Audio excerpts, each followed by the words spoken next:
उच्च दीर्घ ज्वार के संदर्भ में निम्नलिखित में से कौन से कथन सही हैं? एक, सूर्य चंद्रमा और पृथ्वी एक सीधी रेखा में होते हैं, ये सही है। उच्च ज्वार तभी आते हैं जब सूर्य चंद्रमा और पृथ्वी एक सीधी रेखा में होते हैं, मतलब एक लाइन में होते हैं। तो सूर्य और चंद्रमा की शक्ति पृथ्वी के जल पर पड़ता है और पृथ्वी का जल ऊपर की ओर उड़ता है, तो उसे ज्वार कहते हैं। तो पहला कथन सही है। यह एक मासिक घटना है जो हर समय में एक बार होती है।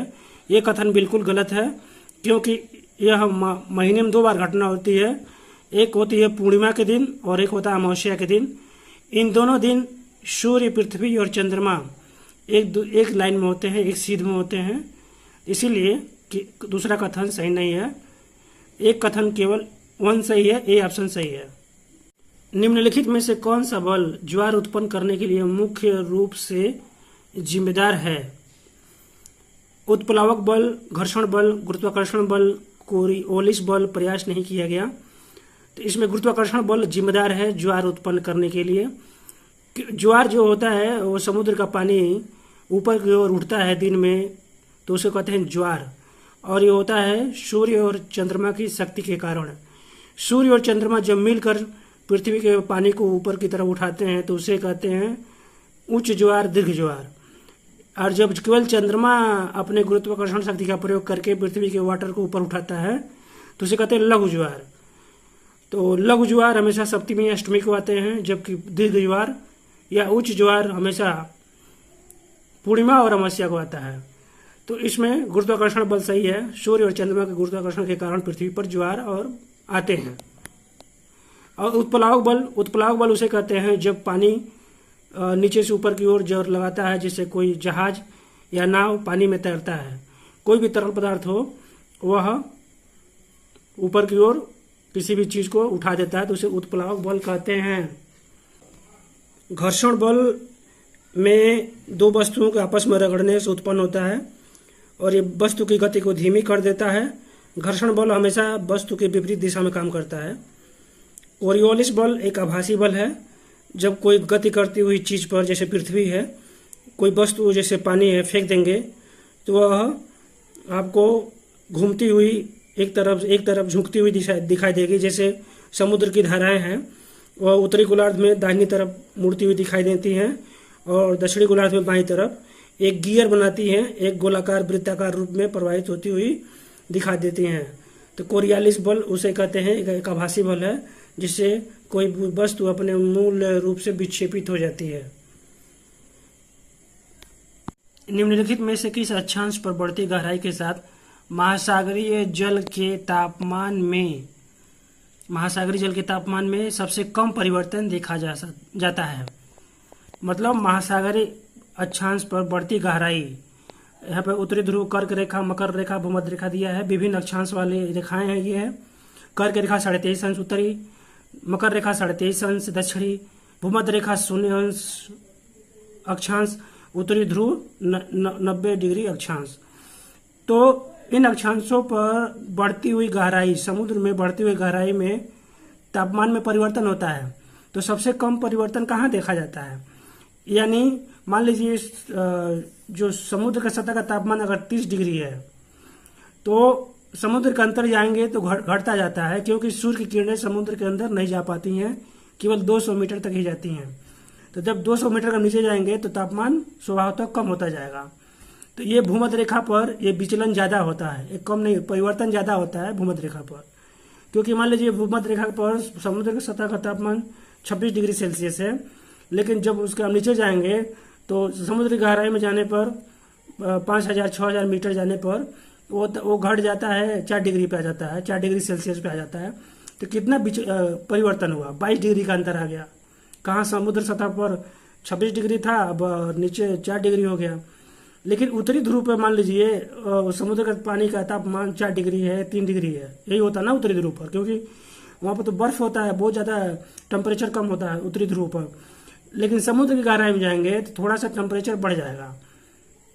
क्यों? क्योंकि वहाँ पे जो विचलन होता है, कंडक्शन होता है, चालन बल जो चालन द्वारा जो उष्मा ह्रास वो कम होता है ध्रुवीय क्षेत्रों में।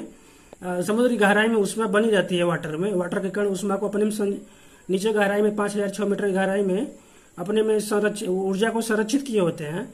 लेकिन जो समुद्र का ऊपरी सतह है उत्तरी ध्रुव के पास, वो बहुत ठंडा होता है, कभी कभी 0 डिग्री हो जाता है, कभी कभी माइनस हो जाता है, तो ज़्यादा अंतर नहीं आता है। जैसे सतह पर मान लीजिए 0 डिग्री है समुद्र, वहाँ पे ध्रुवीय क्षेत्र में समुद्र का पानी, लेकिन जैसे गहराई में जाएंगे तो 5 डिग्री 6 डिग्री मिल जाता है।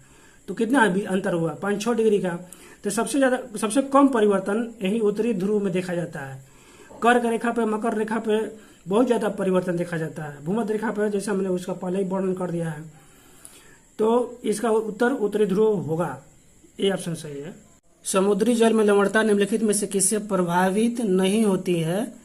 समुद्र जल का घनत्व, वाष्पीकरण, ज्वार, समुद्र जल का तापमान। प्रयास नहीं किया गया, तो ज्वार से प्रभावित नहीं होती है। बाकी समुद्र जल का घनत्व जितना अधिक रहेगा लवणता भी उतना अधिक होती है। समुद्र जल के घनत्व और समुद्र की लवणता दोनों में पॉजिटिव रिलेशन होता है, एक बढ़ता तो दूसरा भी बढ़ता है। वाष्पीकरण और लवणता में भी, लवणता का मतलब यहाँ नमक होता है, समुद्र के पानी में नमक की मात्रा को लवणता कहते हैं। इसे प्रति 1000 ग्राम में मापा जाता है। वाष्पीकरण यदि अधिक होगा तो पानी कम हो जाएगा, लवणता अधिक हो जाएगी। तो जहाँ जिस क्षेत्र में वाष्पीकरण अधिक होता है, जैसे उष्णकटिबंधीय क्षेत्र में, ट्रॉपिकल एरिया में, तो वहाँ पर लवणता अधिक होती है। जैसे आपका सहारा मरुस्थल का क्षेत्र है, जैसे सऊदी अरब, गल्फ की खाड़ी का क्षेत्र, जिससे मृत सागर, जहाँ जहाँ भी वर्षा कम होती है, वाष्पीकरण टेम्परेचर अधिक होता है, वहाँ वाष्पीकरण अधिक होता है। वाष्पीकरण का मतलब यह होता है तरल पदार्थ का गैस में बदलाव, यानी पानी का गैस में बदलने की प्रक्रिया को वाष्पीकरण कहते हैं। तो वाष्पीकरण होने से जल में के आयतन में कमी आती है और उसके पानी में कमी हो जाती है और वहाँ पर लवणता में वृद्धि हो जाती है। तो 1-2 ये तो इसको प्रभावित करता है। ज्वार जो है पानी के ऊपर उठने के कारण को ज्वार कहते हैं। सूर्य और चंद्रमा की गुरुत्वाकर्षण शक्ति के द्वारा पृथ्वी के पानी जब ऊपर उठता है तो इसे ज्वार कहते हैं। तो ज्वार आने से लवणता प्रभावित नहीं होती है, इसीलिए इसका ऑप्शन सी सही है, ज्वार। समुद्र जल का तापमान, अगर समुद्र जल का तापमान अधिक रहेगा तो वाष्पीकरण भी अधिक होगा और लवणता भी अधिक होगी। तो जिन क्षेत्रों में तापमान अधिक होता है, जैसे सहारा मरुस्थल के आसपास के क्षेत्र, और वहाँ पर पाए जाने वाले झील, छोटे छोटे झीलों में लवणता अधिक होती है। तो समुद्र का तापमान अधिक रहेगा, वाष्पीकरण अधिक होगा, तो लवणता भी अधिक होगी। तो इस प्रकार से ए, बी और डी ये समुद्री जल में लवणता यानी नमक की मात्रा को प्रभावित करते हैं, मतलब उसको घटाते बढ़ाते रहते हैं। जबकि ज्वार समुद्री जल की लवणता पर कोई प्रभाव नहीं डालता है। तो सी ऑप्शन सही है। निम्नलिखित में से किस सागर में सर्वाधिक लवणता है? अरल सागर, काला सागर, कैस्पियन सागर, मृत सागर। प्रयास नहीं किया गया। इसका सही उत्तर है मृत सागर। मृत सागर में सर्वाधिक लवणता है। ये सबसे समुद्र तल से सबसे नीचे वाला सागर है। डीड सी अंग्रेजी में कहते हैं। इजराइल और जॉर्डन के बॉर्डर पर स्थित है और एक भ्रंश घाटी में यह सागर है। यह इतना खारा है कि इसमें आदमी डूबता नहीं है। सभी जीव इसमें नहीं है, कोई भी जीव इसमें नहीं जिंदा नहीं रहता है, इतना खारा है, मतलब बहुत ज़्यादा साल्टी है। तो इसलिए इसको डीड सी कहा जाता है, मतलब कोई प्राणी इसमें जीवित नहीं रहता है। अगर इंसान इसमें तैरे तो डूबता नहीं है, इतना इसमें लवणता अधिक है।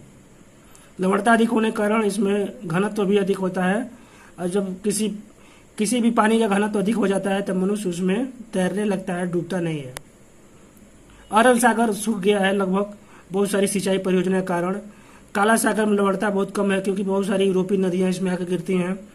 कैस्पियन सागर में लवणता 17% से 20% प्रति हजार है, जबकि मृत सागर में यह लवणता 338 के आसपास है प्रति हजार। लवणता उसे कहते हैं प्रति 1000 ग्राम में लवण की मात्रा। 1000 ग्राम पानी में कितना ग्राम पानी है तो उसी की लवणता कहते हैं।